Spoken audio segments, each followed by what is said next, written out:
Bonsoir à tous, bienvenue sur ma chaîne. Alors ce soir je vais vous parler de mon historique automobile, c'est-à-dire toutes les voitures que j'ai eues, voilà. Si je me trompe pas, j'en suis à 9. J'ai commencé par, d'ailleurs il y a la présentation en début de la chaîne, une Opel Corsa de 2003 ou 2004, 5 portes, 1,7 litre DI, donc c'était un diesel, 1,7 litre turbo, 65 chevaux et 120 ou 130 Nm de couple. C'était une finition assez basique, de confort, si je ne me trompe pas, c'était la finition confort. Donc je l'avais eu, elle avait 210 000 km, je l'ai gardé 1 an et demi de mémoire.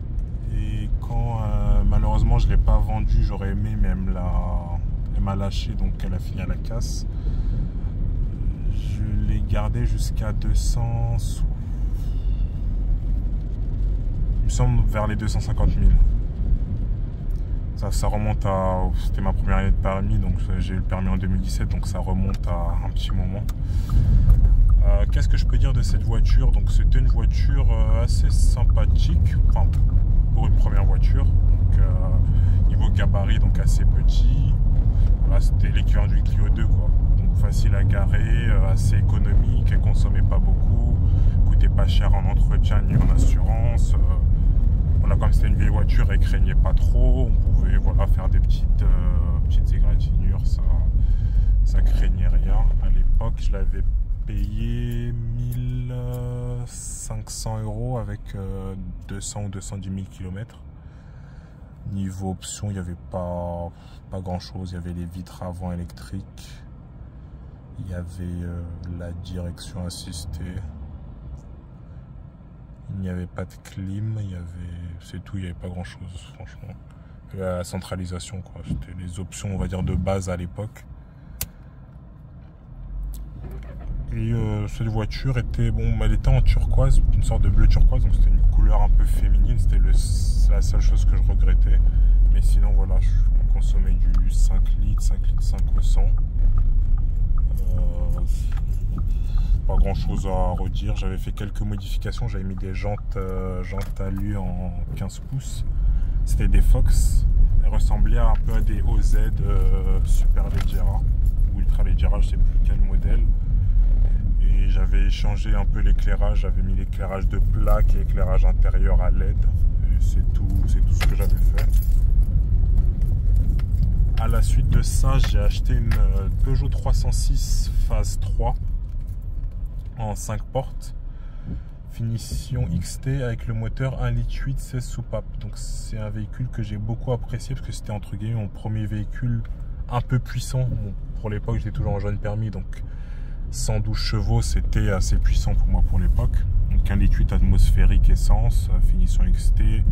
Donc il y avait comme équipement pas énormément non plus. Il y avait les vitres avant électriques, il y avait la centralisation, il y avait la clim, et c'est tout. Elle avait l'intérieur en... Je crois que c'était du velours si je me trompe pas. Les sièges assez confortables, ça faisait assez canapé. Et elle était noire. Je l'ai eu, elle avait 100... Il me semble 170 ou 180 000 km. J'avais fait quelques modifications dessus, donc j'avais fait les vitres teintées. À l'époque, c'était légal, donc j'avais fait à l'arrière et à l'avant. Donc en 5% à l'arrière, 25% à l'avant, donc c'était assez sombre. J'avais installé un radar de recul, parce qu'à l'époque, c'était une option qui n'existait pas sur 306.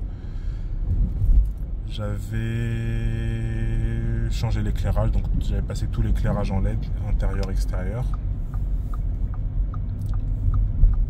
J'avais mis un poste autoradio Bluetooth en simple jean.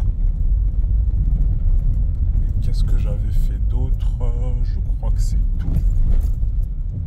Vite teinté, radar de recul. Elle avait des jantes en 15 pouces de 205 GTI. Ça, c'était l'ancien propriétaire qui l'avait mis.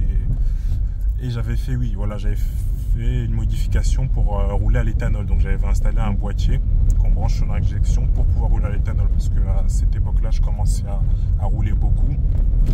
J'étais étudiant en plus, donc j'avais pas un énorme budget. Et c'était une voiture qui consommait pas mal.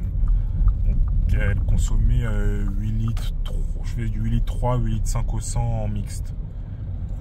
Donc c'était bon, c'était une essence, c'était pas non plus énorme, mais c'était quand même un bon budget. Donc j'avais passé à l'éthanol, sauf qu'à l'époque l'éthanol coûtait vraiment pas cher. Moi j'habitais en Normandie et j'en trouvais facilement à 55 centimes, même 50, voire légèrement moins de 50 centimes. Donc le réservoir fait 60 litres, ça m'arrivait de faire des pleins à 25 € quoi. Donc c'était vraiment très intéressant. Et j'arrivais à faire 550, 600 km avec un plein. Donc c'était vraiment très intéressant. C'est une voiture, les points forts, très bonne tenue de route, la 306 pour ceux qui en ont conduit pour l'époque. Franchement, le châssis était incroyable. Donc vraiment assez neutre. On peut faire des voilà, des droite-gauche assez rapides et on peut vraiment un peu malmener la voiture et c'est vraiment un rail. L'habitabilité aussi, la voiture avait une bonne habitabilité, le coffre était assez grand, 350 litres. À l'intérieur il y avait aussi assez d'espace pour une voiture de 4 mètres, c'était assez correct. Niveau entretien, c'était un véhicule pas cher à entretenir, très facile à entretenir. Donc moi ce que j'avais fait sur la voiture, au niveau du train avant, j'avais changé les deux demi-trains. J'avais un problème, il me semble qu'il y avait eu un choc et à l'avant droite il y avait pas mal de dégâts, donc c'est plus simple de changer les demi-trains plutôt que de changer quelques pièces par-ci par-là. J'avais eu la boîte de vitesse, donc j'avais quand je l'ai eu, le synchro de 3e et de 4e était mort, donc je commençais à avoir vraiment du mal à passer les vitesses. J'avais acheté un moteur boîte pour 50 €, j'avais fait le swap quoi. Avec un pote on avait déposé l'ancien moteur boîte et on avait mis du coup le nouveau moteur que j'avais acheté.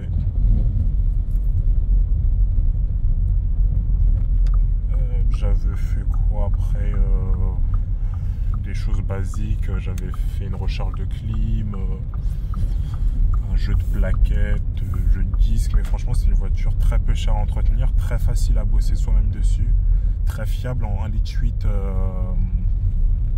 litre 8, 16 soupapes, très fiable. J'ai jamais eu aucun problème dessus. De toute façon les 306 c'est des véhicules assez fiables en général, même le 2 litres HDI, les 1 litre 4, 1 litre 6, franchement c'est des véhicules increvables.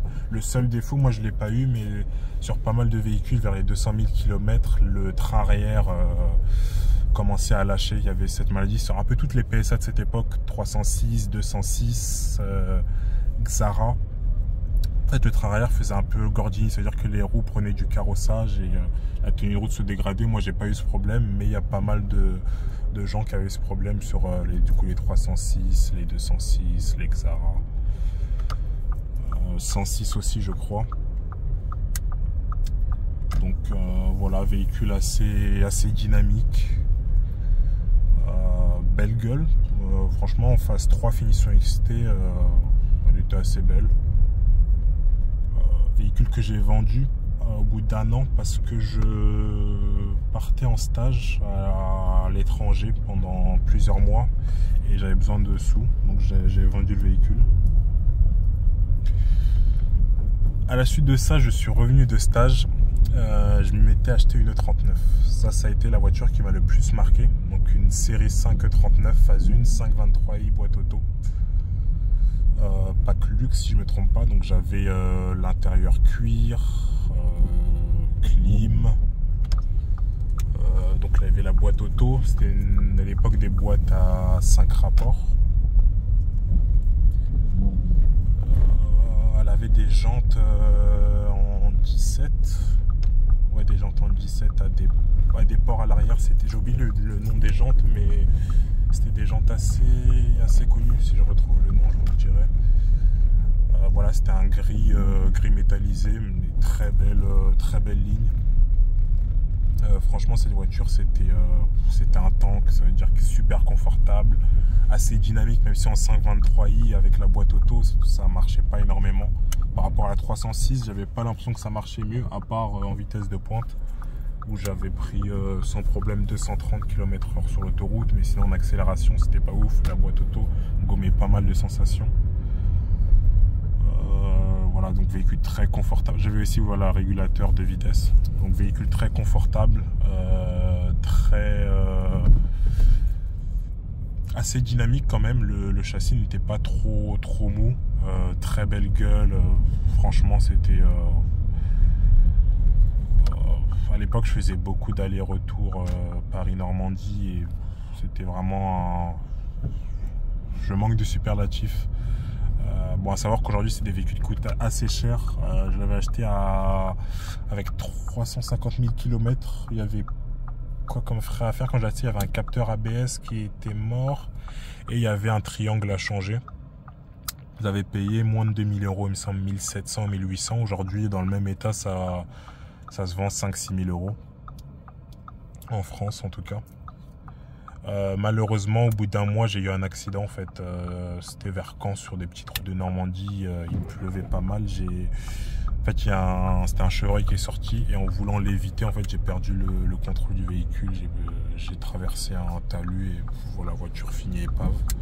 Donc, malheureusement, ce fut un plaisir de courte durée, mais c'est vraiment la voiture qui, dans mon historique, qui m'a le plus marqué. À savoir que j'ai eu des véhicules après vraiment intéressants, mais cette voiture m'a vraiment marqué. À la suite de ça, j'ai acheté une Laguna 2 phase 1, 1,8 litre 16 soupapes de 117 chevaux, boîte méca, finition. C'était une finition assez basique. C'était pas l'authentique, mais c'était au-dessus. Je sais plus comment elle s'appelle. Parce qu'il y avait authentique, après il y avait une finition au-dessus, après il y avait privilège et après il y avait initial. Moi c'était le deuxième. Cette voiture, pas chère à l'achat, ce que j'ai apprécié, je l'avais payé à peine plus de 1000 €, 1000 ou 1200, avec 180 ou 190 000 km. Voilà, très fiable, le moteur 1,8 litre 16 soupapes, très peu de problèmes. À part l'électronique était un peu capricieux, mais niveau mécanique, très peu de problèmes. Niveau entretien, très peu cher à entretenir. Un peu comme la 306, quoi. Très bonne habitabilité, voilà, véhicule grand coffre, beaucoup de place à l'intérieur, voilà. Le seul regret, c'est de ne pas avoir eu une privilège, parce que niveau option, il manquait pas mal. J'avais pas le régulateur, j'avais juste la clim, la centralisation et les vitres électriques, et c'est tout. J'avais peut-être je crois que j'avais les feux et essuie-glaces automatiques, si je ne me trompe pas. Ce véhicule, je l'ai gardé, il me semble, 6 mois. Je l'ai gardé 6 mois. À la suite de ça, j'ai acheté une Fiat Stilo Abarth. Il me semble que j'ai aussi une vidéo de présentation dans la chaîne.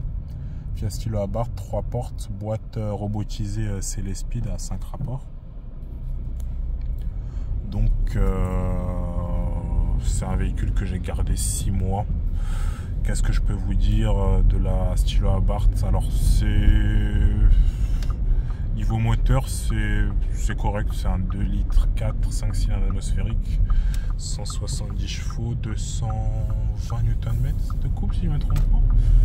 Boîte Célespeed, très bien étagée, fonctionne bien, assez rapide pour une boîte robotisée. Par contre, le point noir de ces véhicules-là, moi j'avais pas mal d'équipements, donc intérieur cuir, radar de recul, régulateur de vitesse, clim, feu, essuie-glace auto. Mais le point noir, en fait, c'est l'entretien. Déjà, pour trouver des pièces sur les anciens véhicules italiens, c'est galère. Soit elles sont introuvables, soit elles sont hors de prix, et en seconde main, c'est vraiment encore plus dur à trouver.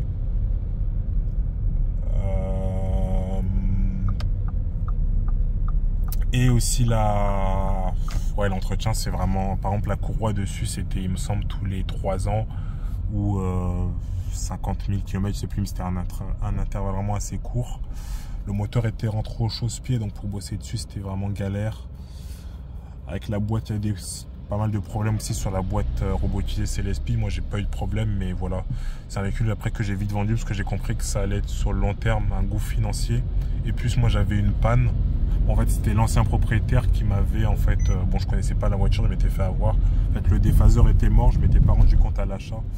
Je m'étais rendu compte après et finalement, voilà, je l'ai vendu la voiture parce que ça allait me coûter clairement trop cher. Et à l'époque, je n'avais pas les connaissances pour bosser dessus moi-même.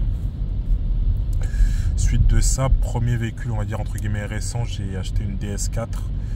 Il y a une vidéo aussi sur la chaîne où je présente les vides tentées que j'avais fait chez Select Auto Pro. Donc DS4, 2 litres HDI, sport chic, 163 chevaux. Boîte méca, vraiment très très bon véhicule. Déjà une ligne à couper le souffle. C'était un mélange entre une compacte, un coupé, un SUV. J'avais le pack sport avec les jantes en 19 pouces, vraiment magnifique. Intérieur cuir, siège maçon, voilà un peu toutes les options, radar avant-arrière, GPS, voilà vraiment énormément d'options. C'est pas full option, mais pare-brise panoramique. Franchement très content du véhicule. J'avais fait un stage 1 dessus, donc 190 chevaux, 390 Nm de couple. Ça marchait vraiment pas mal. Niveau conso, de base j'étais à 7 litres. Après le stage 1, j'étais à 6 litres 5. Quel défaut, enfin avantage et défaut. Avantage du véhicule, enfin qualité, très belle ligne, très bel intérieur, véhicule assez confortable. La position de conduite un peu surélevée en mode SUV, c'était très agréable.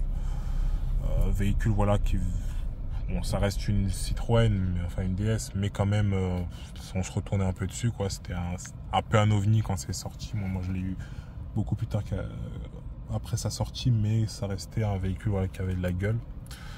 Le 2 litres HDI assez fiable. Moi j'ai pas eu de problème dessus, je l'ai eu à 210 000, non je l'ai eu à 175 000 km, je l'ai revendu à 210 000,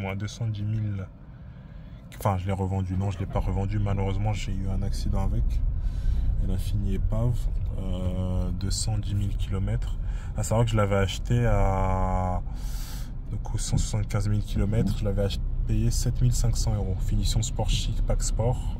À savoir qu'aujourd'hui, j'ai regardé, ça vaut dans les 9 000 € avec l'inflation qu'il y a eu sur les véhicules. Je l'ai gardé, il me semble, une année. À la suite de ça, j'ai eu enfin, je ne vous ai pas dit les points négatifs, excusez-moi. Les points négatifs, à l'arrière, les vitres arrière ne s'ouvraient pas parce qu'il y avait une découpe en fait, la porte a une forme un peu bizarre, donc les vitres arrière ne s'ouvraient pas, ça c'est un défaut. L'habitabilité c'est basé sur la C4, mais comme le véhicule est un peu plus court et des formes un peu bizarres, on va dire on a moins d'habitabilité. Le coffre est un peu plus petit que la C4, l'espace aux jambes aussi est un peu plus petit, donc voilà. Je crois que c'est tout. Enfin niveau option, ceux qui aiment le tout ouvrant dessus, il n'y avait pas de tout ouvrant disponible. Je crois que c'est un peu les seuls défauts de la voiture. Et la carrosserie était un peu pouvait être un peu exposé, oui, voilà, enfin pas non plus de manière extrême, mais voilà. À la suite de ça, j'ai eu un Touareg de deuxième génération de fin 2011, V6 3 litres TDI 245 chevaux, boîte type tronier cuir rapport, finition Karate Edition. C'est la finition la plus élevée. Donc j'avais vraiment pléthore d'équipements. Ça c'est la voiture la plus équipée que j'ai jamais eue. Donc j'avais toit ouvrant panoramique, intérieur cuir, électrique chauffant, GPS, Xénon, radar avant-arrière, vraiment plein. Il n'était pas full option, mais plein d'équipements, attelage. Franchement, ce véhicule, j'ai fait énormément de kilomètres. Je l'ai gardé, il me semble, une année aussi. J'ai fait, en 6 mois déjà, j'avais fait 60 000 km. J'avais vraiment énormément roulé. Les avantages, donc le V6 TDI, déjà il déborde de couple, donc c'est un véhicule que j'ai gardé d'origine, donc j'ai pas modifié, mais déjà d'origine ça marchait très bien, moteur très disponible, très bien épaulé par la boîte Tiptronic 8 rapports, très bien étagée. La consommation aussi était raisonnable par rapport au poids et à la puissance. Un véhicule qui faisait 2 tonnes de à vide, donc V6 de 245 chevaux, et on tournait entre 8 et 9 litres en conduite normale. Donc par rapport à la taille et au gabarit du véhicule, c'était très intéressant. L'habitabilité aussi, donc très grand coffre, 550 litres. Voilà, très bonne habitabilité aussi. Banquette coulissante. Après, par contre, pour l'habitabilité, c'était bien, mais j'étais monté après sur les Tiguan de deuxième génération, et finalement, je m'étais rendu compte qu'un Tiguan de deuxième génération, on avait autant de place à l'intérieur qu'un Touareg. Donc finalement, le rapport encombrement-habitabilité n'était pas non plus ultra optimisé. Comme ici, dans la Tiguan, on peut avoir le même espace intérieur. Mais bon, après, on a le V6 TDI, les équipements luxueux, la capacité de tractage. Vous pouvez tirer 3,5 tonnes. Une fois, j'étais allé récupérer la voiture de mon père qui était en panne à Paris. J'avais loué une remorque qui faisait 2,8 tonnes, donc je tractais sans problème. Voilà, on sentait à peine la remorque. Inconvénient, le prix de niveau entretien assez cher, notamment chez le réseau Volkswagen, les consommables, donc qui coûtent assez cher, les freins, les pneus qu'il faut changer par 4, qui sont des gros pneus. Un véhicule qui coûte assez cher du coup à l'achat, à l'assurance aussi. Notamment moi j'avais plus le A, mais j'étais encore considéré comme jeune conducteur, donc je payais vraiment assez cher. J'avais un peu de malus, je payais plus de 200 € par mois d'assurance. Donc c'est assez cher. Très très bon véhicule, j'ai adoré ce véhicule. Malheureusement, je l'ai vendu parce que j'avais eu un problème mécanique dessus. En fait, il y avait le refroidissement qui surchauffait, et j'ai pas trouvé pourquoi. Je l'avais mis dans un garage, il m'avait fait une pseudo réparation, puis non, c'était pas ça, puis il savait pas, puis moi j'avais besoin d'un véhicule pour rouler dans l'immédiat, et j'avais pas énormément de sous à rajouter à ce moment là, donc j'ai dû le brader, le vendre dans l'état. Ça m'a fendu le cœur, mais voilà, des fois il y a comme ça des périodes où on peut pas faire autrement. À savoir, niveau prix, c'est un véhicule que j'avais payé 12 000 € à 273 000 km. Je l'ai gardé jusqu'à 340 000. Ouais, que dire d'autre, il y a une vidéo de l'essai, bon c'est le même mais en phase 2 sur la chaîne, une très bonne chaîne que je recommande. Malheureusement, il n'y a plus trop de vidéos parce que le youtubeur a disparu, mais la chaîne est toujours là, le billet automobile. C'est l'essai Volkswagen Touareg Airline 262 chevaux.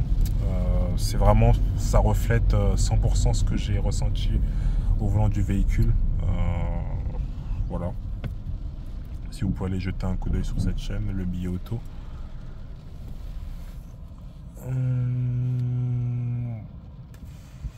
Voilà, j'ai fait avantage inconvénient, donc moteur boîte, capacité de remorquage, habitabilité, même si les SUV de moyenne taille de génération d'après faisaient aussi bien.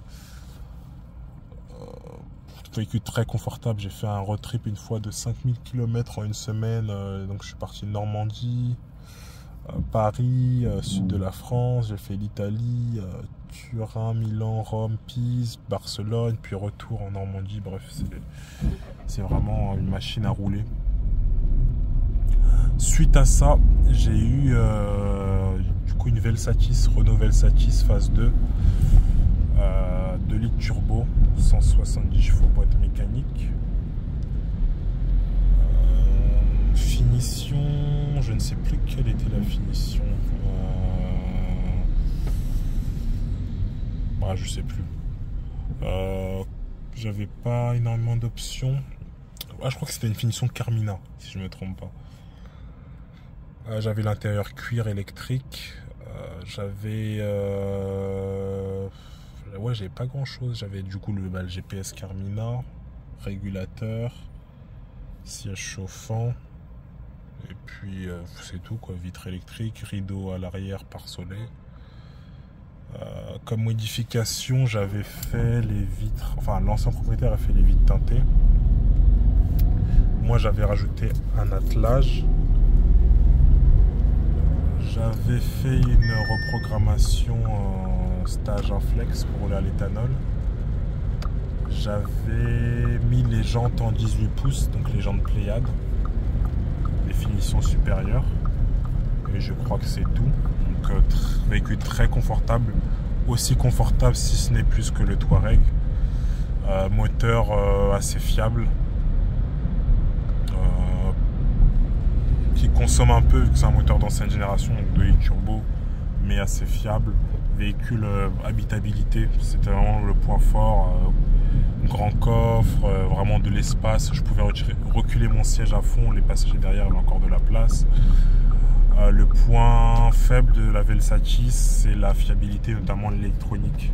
Beaucoup de soucis avec l'électronique.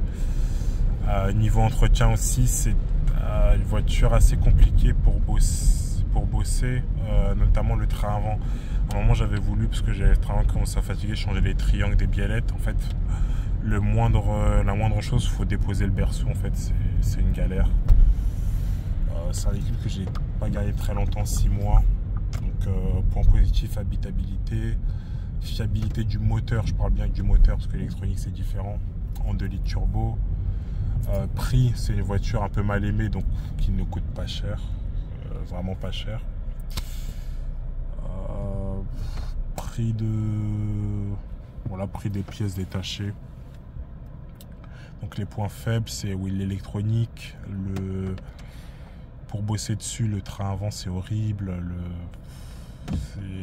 la finition n'est pas ouf, ça fait très cheap, assez plastique, ça vieillit assez mal, on peut entendre des rossignols assez vite.